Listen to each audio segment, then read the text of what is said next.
So this is Rethinking Plant Nutrition. We came up with this idea a year ago with the peat-free that we really need to be showing people what the issues are and how they can overcome it. So we set up these trials to show lots of differences. You'll go in and you'll see the growing media and there's some striking differences that you can see. Here we're looking at Osmocote, we're looking at nitrogen stabilisation, we're looking at organics. So I'm going to give you an overview about peat-free plant nutrition and the things to bear in mind, and then we're going to go through how we can solve those problems. But being aware of issues is always a good place to start. Then we can wander around and look at the trial, and then I'll show you some of the other trials. ICL offer a complete solution, and that's what we do. We don't just sell growing media, we don't just sell fertiliser, we try and bring the whole thing together and give you the best advice for your particular situation. So that's really where we're coming from. The raw materials are important to us, and we need to understand the properties and how we can work with them. Water is key, so we'll talk a bit about water quality and quantity. Nitrogen compensation, that really gives you the quality, and you'll see that in some of the trials, but also specific nutrition for the crops that you're growing.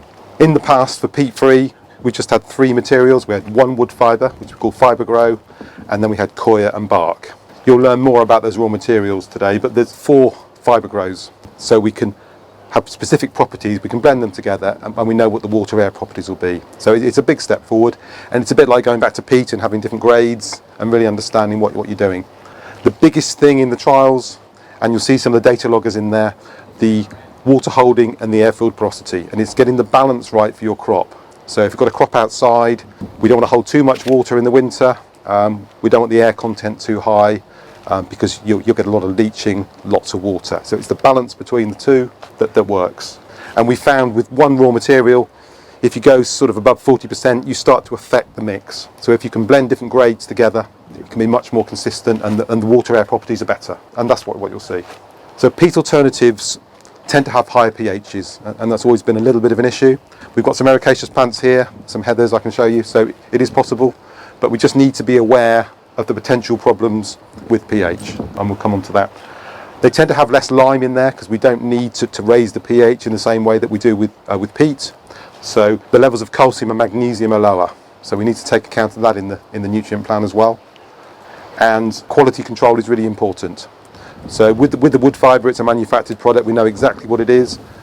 Things like coir and bark, there can be unwanted substances in there in terms of chlorides and sodium, and the bark can, if it's not properly processed, lock up a bit of nitrogen. So these are things, if we can keep those to a minimum, it keeps the mix a lot more flexible and consistent. The key thing with peat-free, and people saw it in the early days, was the plants are a bit stunted and a bit yellow, and that's really down to the nutrition. There's lower, what we call cation exchange capacity or buffering, so they tend to hold on to less nutrients on the particles. So there's a lot more in solution that can be easily leached out. So that's where it ties over into irrigation, where we need to be watering slightly less at a time, but more frequently. So we're not washing water right through the pots, we're just wetting them all up. So the key things that we need to address for successful peat-free growing is the water, the nitrogen compensation, and getting the crop nutrition right, understanding what the crop needs and when it needs it. And that's what we can do. So in terms of water quality, it's a scarce resource. A lot of people are collecting water. We seem to have an excess at some times and not enough at other times of the year. There's 2 types of water really, soft water that you might collect from rainfall, and hard water which might come from a borehole. They have different properties. We tend to talk about pH, but it's really the hardness and the alkalinity of the water that is important. So if you have hard water, it tends to be high in calcium and magnesium, which is nice, but there can be too much. And also, it will have quite a high conductivity, and it can drive the pH of the media up. So if we can improve that water by blending it with a softer water source or acidifying it, that can make a big difference. Soft water is lovely, there's not many nutrients in it, it's nice and safe to use, but it is low in calcium and magnesium. So that's something that will show up in peat-free if you don't address it. But we take all of this into account when we're formulating the mix. And this is why pH is so important. This is showing the optimum pH. Peat-free tends to be at the top of this region, and as the lines get narrower, the nutrients are less available to the plant. So particularly things like manganese and iron, you can see those sort of deficiencies in crop. So we have some solutions. I've already mentioned you can acidify the water, but we have universal in terms of hard and soft water, but we also have the standard products, the blue, the green, the orange and the violet. And with peat-free, I mean, the climate we have, it was a crazy year for me to do trials. It was really wet at the start of the season, and potentially with some crops, you might have had weeks when it was very cool with lots of rain, and you might need to use some supplementary feeding, and that was where, really it's looking at the crop, looking at the colour of the leaves, and assessing whether it needs more nutrition. The Osmocote is still there, but it might take a week or two to come back as the temperatures rise. But it's just looking at the crop. Nitrogen is a key thing, but it's really the leaching of it that's the problem. So the growing media holds less nitrogen, and some can be locked up, particularly by bark. The wood fibres don't tend to lock up nitrogen, they're quite stabilised, but they hold on to less nutrients than a peat-based media would. We see nitrogen deficiency, we see stunted plants with smaller leaves and lots of roots. The plants are investing in roots, trying to find some more nitrogen. Once it gets to that stage, it's really too late to bring the plant back. It'll affect flowering and everything. So if we can preempt this and get a decent source of nitrogen in there, it will improve the situation. The main nitrogen that's leached is nitrate nitrogen, and we hear a lot about it in agriculture, and people are concerned about nitrates in water and things like that. We can use a wetting agent such as H2 Grow, and we tend to use higher rates in peat-free. It spreads the water better into the pot, encourages better re-wetting, and means you can put less water on at a time, because less of the water is going to go straight through the pot. So it makes quite a difference with an increased rate of H2 Grow. And for longer term crops, topping it up, if you have edge effects in tunnels and things like that, you can put extra H2 Grow on to improve that. Because quite often you're putting your irrigation cycle on just to wet up the edges, and you're overwatering the middle of the bed. So calcium nitrate, a lot of people would use that in growing media. They would use it in the base. It's very fast and available to the plant, but it's got nitrate nitrogen, which is really quickly leached. So it's not there for very long. So at ICL, we've developed some products over the years that are more stable. So we have the Osmoform High N, and this is an 8 to 10 week slow release nitrogen. It's 38% nitrogen. It sounds like rocket fuel, but it's releasing over 8 to 10 weeks. So it gives you a nice gradual release. And then we have the Osmocote N 5 to 6, which is great for nursery stock. It's releasing over the season, but again, a little bit each week. And we've got some really nice trials that we can show you of that. The most exciting product is the biodegradable N product, the N Boost. We've got some amazing trials here to show the effects of it. It's working really well, and it's the first biodegradable product that we have that is truly biodegradable. So fertiliser recommendations, it's down to the package really. It's getting the nutrition right in the growing media in terms of the controlled release and any supplementary feeding with water solubles and maybe some nitrogen as a slow release. But it's also any supplementary feeding that you might need with the crop, depending on the weather conditions and when you're selling the crop. So that can be water solubles, it can be top dress. In terms of deficiencies like iron, it could be a foliar feed. The plants are very waterlogged in the spring, it's been a wet winter, you can start to see loss of root tips, and then you can see iron deficiency. So foliar feeds can really work well in those situations. In the trial, the plugs were potted very early in the year, so they've been overwintered, they were potted in March. They were quite low in nutrition, so we fed them all before potting with Peter's Plant Starter. It's a 10-52-10, 52% phosphorus.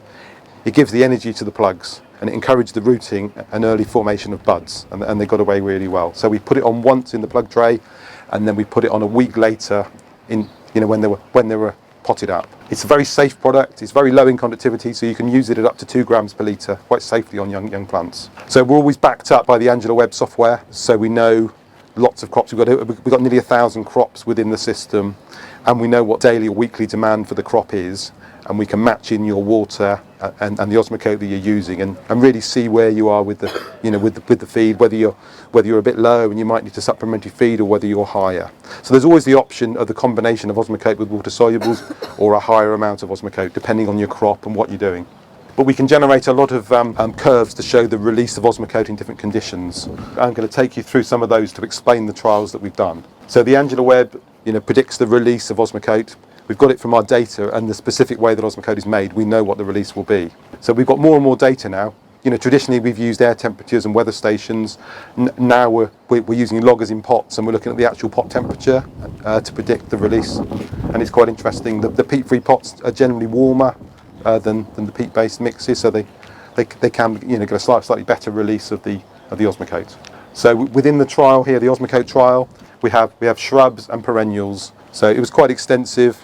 And with the shrubs, we were looking at Osmocote 5, which is our new Osmocote in the last few years for peat-free production, and also Osmocote Exact Standard. We just wanted to compare them and see in a real situation how they would work.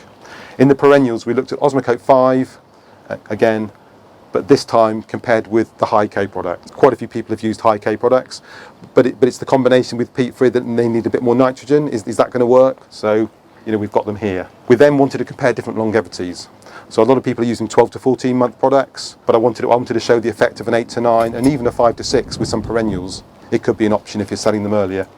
And then we've got rates from 3 kilos up to 7 kilos. 7 kilos is quite high, but I want to show you the effect. This is a release curve for Osmocote 5 in the dark green, and it has an S-shaped release curve. So you can see it starts quite low in April and May, then further in the season it's actually releasing more. Osmocote Exact Standard starts higher and then is less later. I really wanted to see how that would work with these plants. Are the Osmocote 5 plants going to be smaller, or will they catch up with the Osmocote Exact Standard? So that's quite an interesting trial, and you'll see it here on the ground.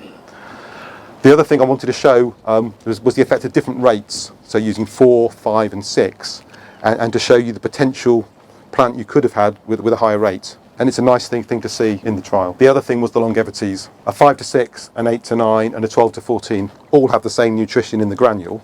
It's just that the 12 to 14 has a much thicker coating and it's slower releasing.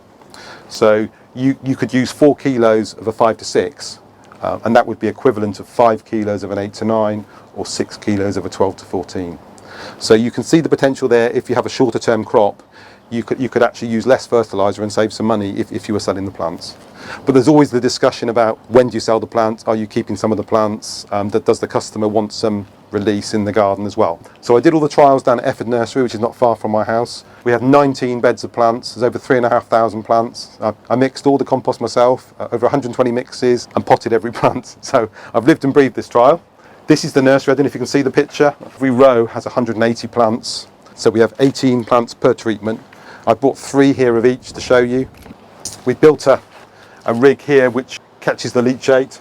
So we're looking at organics and we're looking at Osmocote, and we're seeing how much of the nutrients are actually leached out of the material and whether different medias will leach less. So it's quite an exciting trial I'm doing there, having to collect the water every week and get it sampled. So I'm going to show you a little video just to show you how the trial started.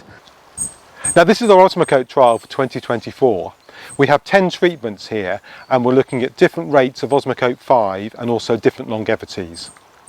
The trial is quite extensive and we have 2 species of shrubs and 2 species of perennials. There's 18 plants per treatment. The plants were started as very small plugs a couple of weeks ago. We'll soon be moving them outside. All 10 treatments of plants are potted in Levington Advanced Sustain, and we hope to see real differences between the rates and longevities of the Osmocote products used. So that was a couple of weeks ago, and you can see the salvias were just perfect. They've grown a little bit since then, but actually you can still see the differences. We started from very small plugs, things like the griselinias and the pittosporans. They were just tiny little plugs. We've had to pinch them to make them bushy, but they're really growing quite fast now. The mix that we used was 50% wood fibre, but we used 2 grades. We used one of our new grades with the standard grade, and then we use 25% coir and 25% bark. And that takes the risk out of the mix. You've got less potential problems with the bark and the coir, but it's a very consistent wood fibre mix. And we know the properties, so we can adjust that ratio and use one of the 3 or 4 different products to adjust that. So in the shrub trial, we have pittosporans and viburnum tinus. I've brought the pittosporans, they're growing really fast, and you can see the 10 different treatments, and I'll talk you through those in a minute. These were the pittosporans on the 1st of June. They were still quite small. Then 2 weeks later, they're growing quite fast now. We did have some nice weather for a couple of weeks. These are the viburnums, and then 2 weeks ago they were a little bit bigger there. And then we have perennials, so we have the salvias and the geums, and again 10 different treatments, but comparing Osmocote 5 with the high K. These were the salvias when we first started them, with tiny little plugs. We potted them inside for a couple of weeks, then moved them out. And then on the 1st of June, they were really pushing the flower spikes. This was 2 weeks ago, and actually you can see that they were looking perfect then. There's the geums on the 1st of June, and then 2 weeks ago they were just starting to push some flowers, and there's quite a lot of flower coming through now. We've recorded a lot of the data from the experiments, and I've got lots of pictures, and you can compare 3, 4 and 5 kilos. You can compare different longevities and high Ks and see the differences. But really, I'd rather show you the plants here. So this is Pittosporum pom-pom, and I've got different longevities here. So this is a 5 to 6 month product at 4 kilos. It's a nice bushy plant, some good colour there. And if you compare it with 4 kilos of an 8 to 9, you can see obviously the 8 to 9 is slightly slower at the same rate. It's a slightly smaller plant. It's still quite good. But if you increase to 5 kilos of the 8 to 9, you can see you've got a really nice plant there. So you can see the difference there. If we then look at a 12 to 14, this is at 5 kilos. probably equivalent to, to the 4 kilos here. But it's a little bit smaller, it's a little bit slower. If you go to 6 kilos of a 12 to 14, you then get a much nicer plant. But if you go as far as 7 kilos, you don't really see a benefit. I think that's too high for that plant, because it was obviously quite small when it was growing. But it's a nice thing to look at. This is Osmocote Exact Standard, and as I mentioned, that's faster starting. This is at 5 kilos compared to the 5 kilos of Osmocote 5 here. And I think you'd probably see it's a slightly better leaf colour on the Osmocote 5. The leaves are slightly bigger. This is Osmocote Exact Standard, 12 to 14 at 6 kilos. So it really compares to the Osmocote 5. There isn't a lot. Maybe it's a little bit bigger than the Osmocote 5. There isn't a huge amount there. And this what shows, if you go down to 3 kilos of the 8 to 9, that's a much smaller plant there, really. The rate's a little bit low there. It's quite a nice snapshot, I think, and you can sort of see what's going on. If we look at the perennials, you're more likely to use a shorter term product here. So we have some 5 to 6, again at 4 kilos here. So you can see it's a lovely, good dark colour and actually quite compact. 4 kilos of an 8 to 9, it's not as full a plant, obviously, because there's less nutrients releasing. If you go to the 5 kilos of the 8 to 9, it's quite a similar plant, but the 5 to 6 at 4 is a nice plant, I think. This is 12 to 14 at 5 kilos. It's a nice plant, hasn't got as many buds or flowers as the first treatment there. And then I'm looking at some high K products. So this is the 8 to 9 at 3 kilos. And you can see it's quite pale, hasn't quite got the same growth. And then we come on to 4 kilos, much better, and then 5 kilos, even bigger. If you go down to 3 kilos of Osmocote 5, it's not as good as the 4 kilos, or even obviously the 5 kilos. And then we have the high K 5 to 6 at 4 kilos, which obviously compares to the first one. You can see the leaf colour on the Osmocote 5 is much better. So this is a really interesting trial here with the nitrogen products. So we have three types of slow release nitrogen and controlled release nitrogen. So we have the Osmoform at 3 different rates increasing. This is an 8 to 10 week product, and these plants were potted about 9 weeks ago. So you can see the progression of colour there. Quite nice compact plants. And then this is the Osmocote N 5 to 6. And in this case you can see slightly bigger plants, slightly darker leaf colour. But the most interesting is the third treatment here with the 3 treatments, which is the new biodegradable N Boost. And they're nice and compact and bushy, lots of shoots there. And it shows the effect of nitrogen release. It's not just about top growth. Actually, if you've got more nitrogen that's slowly released and not excessively released, you're giving more energy to the plant, so there's more buds and more flowers. And if you look at the last treatment, that's got no supplementary nitrogen in there. It's just got the Osmocote Exact 5 at 3 kilos without any extra nitrogen, whereas all of these have. But yeah, it's a really interesting trial. It's the first time I've tried the N Boost. I know Leanna's been trying it in Holland for a couple of years, but it's a really nice product. And it's the first biodegradable product in our range in the UK. Yes, organics. I mean, we don't sell organics in the UK at the moment. They sell them in the Benelux countries and in Germany. We have a product called Flecker Grow. So the first couple of treatments are organic fertiliser there at 6 kilos per cubic metre, so quite a high rate. And then the third product is a competitor product with a slightly lower nitrogen level, so we've got 6.7 kilos in there. Now they're in a peat-free mix, which is 50% wood fibre in 2 grades, but also with 20% coir and 20% bark, but including a digestate product in there, a green compost as well. And this supplies quite a lot of potassium and phosphorus to the plant, which you can really see as we go through. So say the first 3 are organic at 6 and 6.7 grams per litre. The fourth one is Osmocote 5 to 6 month at 4 grams. And that matches the N. So 50% less Osmocote to achieve that plant. But the interesting thing with the next 2 treatments is the only thing in this mix is 1 gram per litre of the new N Boost. The rest of the nutrition is coming from the base fertiliser that's already in the organic product. And at 2 grams, you can see a really nice plant with lots of flowers. So it's quite an interesting development. The next treatments are using the Flecker Grow organic at 4 grams and adding 1 gram of the N-Boost and then 2 grams of the N-Boost. So it's quite interesting.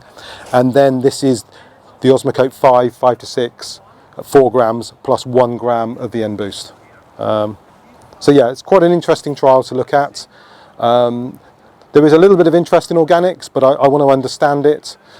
For short-term crops, it can work quite well. But if you were doing this with shrubs, after 3 months, you'd probably have to top dress with the same amount of organics again. So you'd have to put another 6 grams in. So I've got some trials going with some more vigorous species that we're looking at that as well.